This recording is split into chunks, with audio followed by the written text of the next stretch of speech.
अस्सलाम वालेकुम, welcome to my channel chemistry with Numan Jalil और मैं हूं आपका teacher Numan Jalil. Basic chemistry series के अंदर हमने बहुत से टॉपिक से अपनी बेसिक को कॉन्क्रीट किया है जो कि केमिस्ट्री से रिलेटेड है। आज जो हम टॉपिक पढ़ने जा रहे हैं वो काफ़ी हद तक कन्फ्यूजन का शिकार रहते हैं स्टूडेंट उस टॉपिक से रिलेटेड और डिफ्रेंशिएट नहीं कर पाते। इवन के हायर क्लासेस के स्टूडेंट भी उन चीज़ों में डिफ्रेंशिएट नहीं कर पाते। बेसिक केमिस्ट्री में सबसे बेसिक चीज जो है उनको डिस्कस करेंगे आज, जिनका नाम है एटॉमिक नंबर, एटॉमिक मास और mass number. Basically atomic mass और मास नंबर में कंफ्यूजन बहुत ज्यादा होती है, तो आज हम इस पर ज्यादा फोकस करेंगे और एटॉमिक नंबर को भी डिस्कस करेंगे। तो चले सीखते हैं एटॉमिक नंबर, एटॉमिक मास और मास नंबर से रिलेटेड। सबसे पहले अगर हम बात करते हैं एटॉमिक नंबर की, सो एटॉमिक नंबर क्या चीज है। आप पीरियोडिक टेबल देखते हैं जिसमें अराउंड 118 एलिमेंट्स जो कि आप देखते हैं, उसमें कुछ एलिमेंट्स के, ये तमाम एलिमेंट्स की सिंबलाइजेशन होती है। उसके साथ आप देखते हैं कि सिंबलाइजेशन के साथ साथ आपको, जैसे कि आप ये देखें सिंबल्स हैं, तो उसके साथ आपको कुछ और भी इंफॉर्मेशन मिलती है, like atomic number, atomic mass. ये आप सुनते आ रहे हैं जब से केमिस्ट्री पढ़ रहे हैं। So what are the atomic numbers? Atomic number क्या है? Number of protons in an atom is represented as atomic number. Number of protons, protons जो कि पॉजिटिव चार्ज रखते हैं, फंडामेंटल पार्टिकल है एटम का, जो बेसिक केमिस्ट्री के अंदर हमने डिस्कस भी किया। नंबर ऑफ एटम क्या होता है? अब यहाँ पर हम सीख रहे हैं कि नंबर ऑफ प्रोटॉन क्या है। नंबर ऑफ प्रोटॉन किसी एटम के अंदर वो बताता है उस एटम का एटॉमिक नंबर। याद रखिएगा कि किसी भी एटम का एटॉमिक नंबर वो किसी एलिमेंट को रिप्रेजेंट करता है। इसका मतलब क्या है कि एटॉमिक नंबर ये एक यूनिकनेस होती है किसी एलिमेंट की। इट मींस, जैसे हम आप आर्गन की एग्जांपल लेते हैं, सो आर्गन यहाँ पर हमारे पास जिसका एटॉमिक नंबर जो है वो 18 है। इट मींस ये 18 नंबर इज यूनिकनेस। कहीं भी एटॉमिक नंबर या प्रोटॉन नंबर 18 होगा, सो इसका मतलब है ये आर्गन की बात हो रही है। इसी तरीके से गोल्ड की बात करते हैं, ऑरम की बात करते हैं, तो 79 number is the uniqueness of that gold. Gold के एलिमेंट का यूनिकनेस क्या है? 79 नंबर ऑफ प्रोटॉन होंगे तो गोल्ड होगा। लाइक इसी तरीके से कॉपर की बात करें, कॉपर 29 है, तो 29 number is the uniqueness of that copper element, जो कि सिर्फ कॉपर को रिप्रेजेंट करेगा।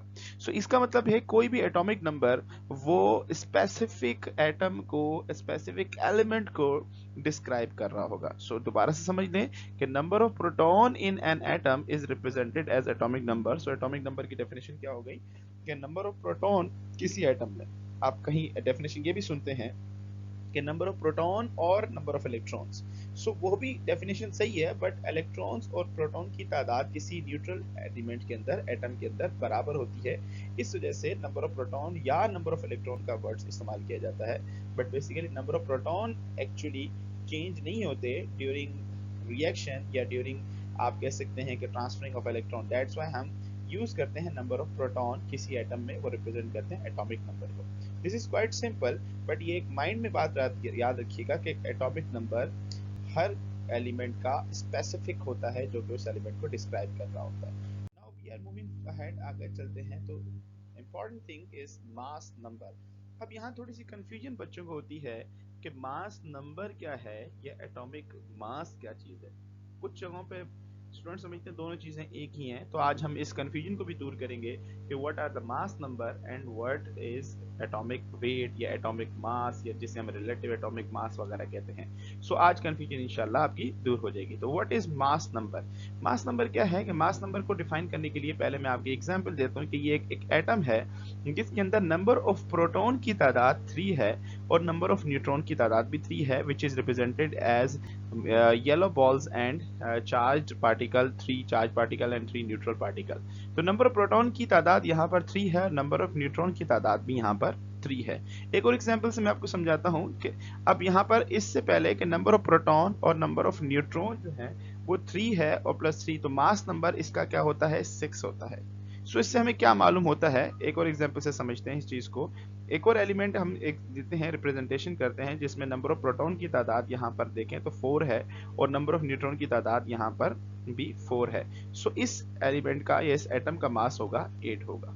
सो हमें इससे क्या ऑब्टेंड हुआ? हमें इससे ये ऑब्टेंड हुआ कि नंबर ऑफ न्यूट्रॉन्स किसी एटम के अंदर प्लस नंबर ऑफ प्रोटॉन किसी एटम के अंदर ये उसका मास नंबर होता है। अब किसी भी एटम के अंदर प्रोटॉन की तादाद और न्यूट्रॉन की तादाद ये रिप्रेजेंट करेगा किसी एटम का मास नंबर। अच्छा, यहाँ पर एक और बात समझ लें कि कोई भी एक प्रोटॉन या कोई एक न्यूट्रॉन उसका वेट होता है 1 AMU। सो इस लॉजिक को देखकर अगर हम बात करते हैं फर्स्ट एलिमेंट की या फर्स्ट एटम की बात करें जो एग्जांपल में लिया, तो इसका जो मास नंबर जिसका 6 था उसका वेट कितना हुआ 6 AMU। एंड इसी तरीके से जिसका मास नंबर 8 था उसका वेट कितना हुआ 8 AMU। दोबारा समझ लें, मास नंबर क्या चीज है? मास नंबर किसी भी एटम के अंदर न्यूट्रॉन की तादाद प्लस प्रोटॉन की तादाद में मास नंबर है। जो आप अपनी किताबों में पढ़ते हैं, the sum of number of proton plus number of neutron is called mass number. So यहाँ पे कंफ्यूजन नहीं करनी, एटॉमिक मास नहीं है ये मास नंबर है। तो मास नंबर क्या चीज हुई? Number of neutron plus number of proton. Now आगे चलते हैं तो हमें क्या सीखने को मिलता है? व्हाट इज एटॉमिक मास, जिसे हम जनरली अपनी किताबों में या अपनी कोर्स बुक के अंदर या कहीं सुनते हैं, इसको हम ये भी कहते हैं एवरेज एटॉमिक मास या रिलेटिव एटॉमिक मास या एटॉमिक वेट के नाम से जानते हैं। कंफ्यूज बिल्कुल नहीं होना आपने। व्हाट इज मास नंबर हमने ये सीख लिया, अब इसको हम डिफरेंशिएट करेंगे एटॉमिक मास से। सो एटॉमिक मास को हम रिलेटिव एटॉमिक मास, relative atomic average atomic mass या एटॉमिक वेट भी कहते हैं। अगर हम सीखते हैं इसके बारे में एटॉमिक मास क्या चीज है, तो एटॉमिक मास को यहाँ से कुछ एग्जांपल्स मैं आपके सामने रख रहा हूँ कि आप पीरियोडिक टेबल में जब एलिमेंट को देखते हैं तो ये जो यहाँ पर ऑक्सीजन की एग्जांपल लें तो यहाँ पर ओ ये क्या है? सिंबल है। एटॉमिक नंबर हमने डिस्कस कर लिए, टॉप पे लिखा है या बहुत पीरियोडिक टेबल में बिल्कुल बॉटम पे भी लिखा होता है, oxygen is the name of that symbol.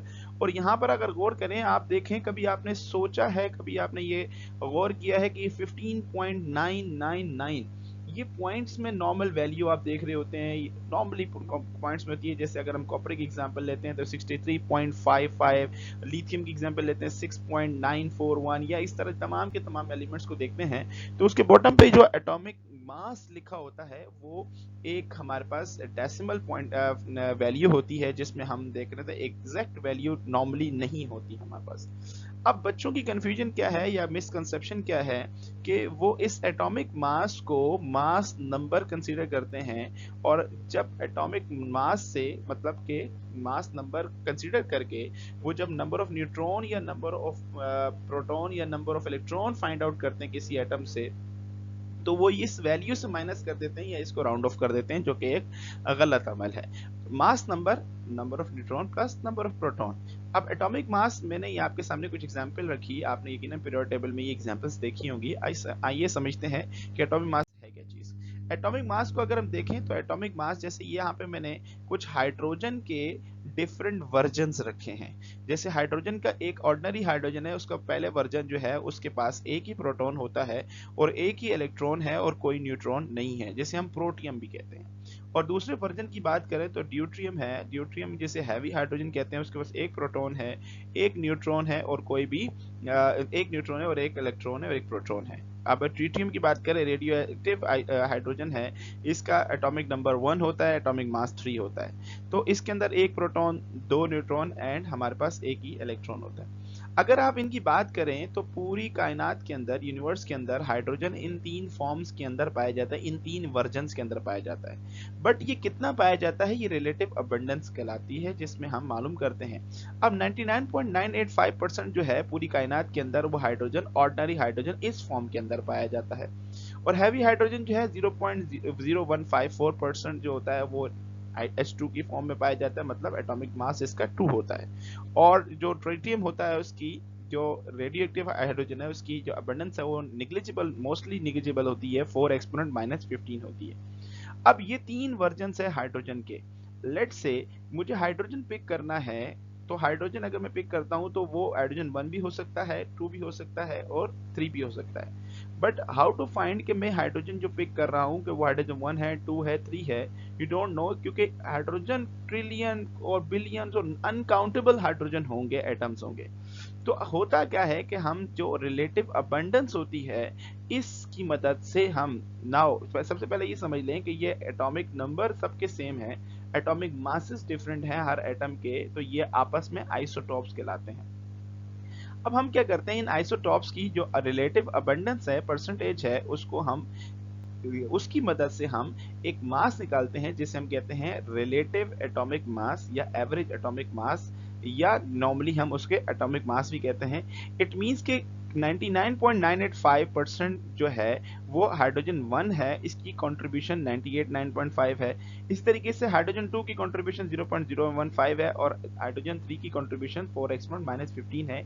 इन तमाम को हम एवरेज करके, जब परसेंटेज के साथ एवरेज करके हम फाइंड आउट करते हैं, तो हमारे पास फॉर्मूले के अंदर हमारे पास उसका एटॉमिक मास आता है, जो कि आप पीरियोडिक टेबल में हाइड्रोजन के देखते हैं 1.008। इसका मतलब है ये कि तमाम आइसोटोप ऑफ हाइड्रोजन का एक एवरेज मास है। एक दूसरी एग्जांपल समझ लें। दूसरी एग्जांपल मैग्नीशियम की है। तो मैग्नीशियम के आइसोटोप पॉसिबल क्या है? 24, 25, 26। हमने सिर्फ मासेस को यहाँ पर डिफाइन किया है। अगर हम 24 की बात करें तो मास ऑफ आइसोटोप इसको 24 होगा, इसका 25 होगा, इसका 26 होगा। इनकी रिलेटिव अबंडेंस 78.70 24 की है, 25 की 10.13 है और 26 की जो है 11.17 है।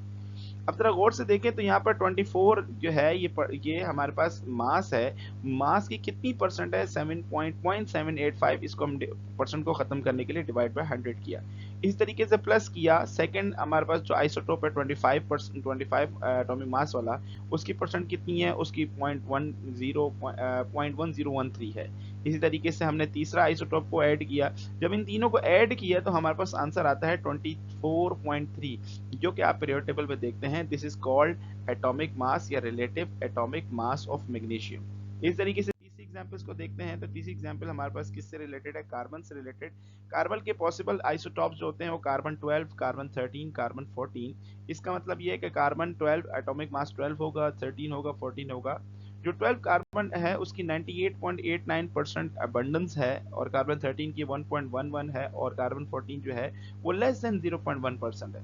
जब हम इसका अगेन उसी फॉर्मूला से एवरेज निकालते हैं according to their atomic masses, तो हमारे पास फॉर्मूला जो निकलने का आंसर आता है 12.011। तो यहाँ पर हमने ये क्या देखा कि जो एटॉमिक मासेस हम पीरियोडिक टेबल में देख रहे होते हैं, जो पॉइंट की वैल्यू के अंदर होता है, तो वो रिलेटिव एटॉमिक मास है या एटॉमिक मास है, या उसे हम एटॉमिक वेट भी कहते हैं। वो number of proton plus number of neutron का एडिशन नहीं होता। तो कंफ्यूजन यहाँ से खत्म कर देनी है। मास नंबर क्या है? Number of proton plus number of neutron. Atomic mass is the average atomic mass, जो डिफरेंट आइसोटोप से निकाला जाता है डिफरेंट फॉर्मूला इस्तेमाल करके, जिसको हमने कुछ एग्जांपल्स के जरिए आपको समझाया। तो आई होप कि ये तमाम कंफ्यूजन आपको खत्म हो गई होगी कि what is atomic number, atomic mass and mass number, क्योंकि ये गलती अक्सर स्टूडेंट से होती है। Thank you very much.